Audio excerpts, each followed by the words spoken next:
creyentes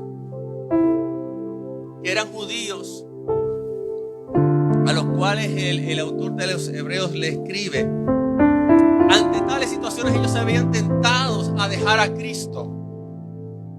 Se habían tentados a volver al judaísmo, a volver a la observancia de la ley. ¿Por qué? Porque el cristianismo era radical. Y de hecho el cristianismo siempre ha sido radical. De hecho, para los romanos gentiles, el evangelio, la predicación de Cristo era una absoluta locura y un absurdo. ¿Por qué? Porque ellos no entendían cómo estos cristianos creían en un Jesús, en un Cristo que había sido crucificado como un criminal. Cuando los dioses que adoraban los romanos imaginaban esos dioses falsos, ¿verdad? Que ellos adoraban como personas vigorosas, fuertes, corpulentas, victoriosas. Pero ellos no entendían cómo estos cristianos que no estaban dispuestos a negociar su fe podían confiar en un Jesús crucificado como un malhechor en una cruz, que significa maldición. No lo podían entender. Para ellos era absurdo, era una locura. Y por otro lado, para los judíos el evangelio era piedra de tropiezo. No lo podían aceptar, no podían creer que Jesús era Dios.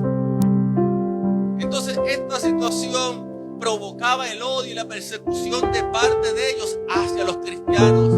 No podían aceptar porque el cristianismo era radical, era diferente, no se conformaba a lo que ellos tenían en su mente.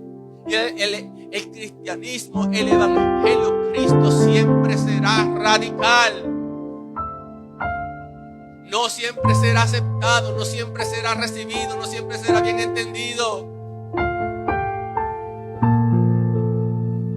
Entonces, lamentablemente, para muchos de estos creyentes que estaban en medio del fuego de la prueba, era fácil desfallecer, era fácil querer rendirse, era fácil querer abandonar la fe.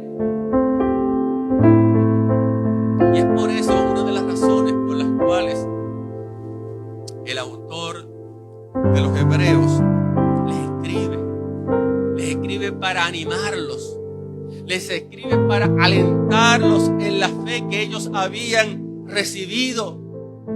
Les da palabra para que no se rindan. Y qué maravilloso es, amado hermano, qué maravilloso es el poder que tienen las palabras para alentarnos. Qué maravilloso es el poder que tienen las palabras para animarnos. Y tengo que decir en esta mañana que nuestras palabras como creyentes, las palabras que compartimos con los demás creyentes, deben ser palabras que edifiquen, deben ser palabras que exhorten, deben ser palabras que consuelen. Imagínate esos hermanos que están siendo perseguidos, esos hermanos que están titubeantes en la fe. ¿Qué palabra tú les vas a decir para que se puedan aferrar? Necesitaban una palabra de Dios, necesitaban una palabra que los cimentara, necesitaban una palabra, amén, que les diera fortaleza en Dios. Y tú como creyente y yo como creyente tenemos que tener ese tipo de palabra, esa palabra oportuna. Cuando tenemos medios, cuando tenemos plataformas para poder compartir un mensaje, tenemos que examinar qué vamos a dar. Hoy en día, amados hermanos, las comunicaciones están muy tóxicas, las redes están muy tóxicas. Y lo triste del caso es que hay muchos cristianos que están muy tóxicos.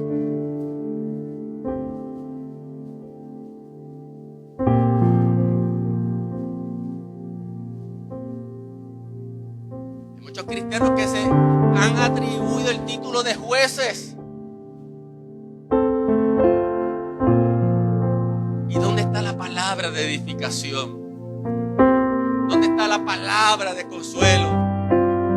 ¿Dónde está esa palabra oportuna que llegue a mi vida cuando estoy ahí, mire, a punto de tropezar, cuando estoy a punto de rendirme, cuando estoy titubeando mi fe? ¿Dónde está esa palabra? No, pero a veces no viene esa palabra, a veces viene la palabra que me acaba de dar el empujón para tirarme al precipicio.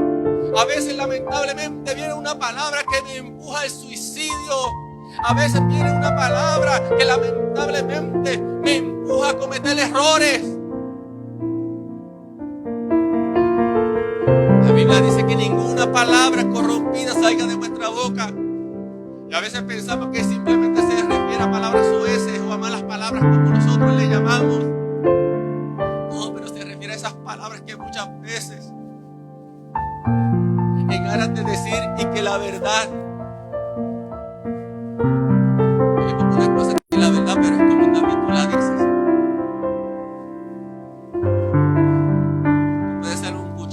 Tú puedes usar un cuchillo para cosas buenas, pero también lo puedes usar para matar.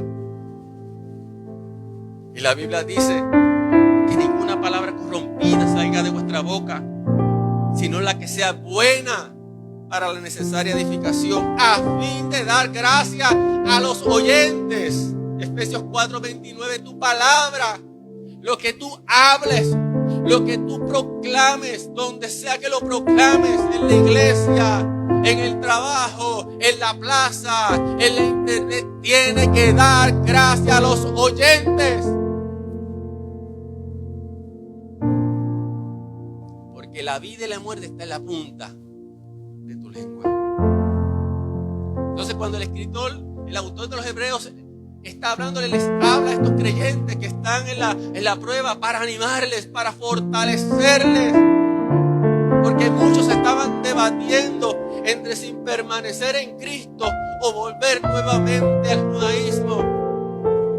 Claro, el judaísmo no recibía persecución. El judaísmo prácticamente ya era una religión reconocida y gozaba de cierto respeto ante las autoridades. Así que tú estar en el judaísmo no representaba ningún problema. Ahora tú llamarte cristiano era tú llamarte un radical.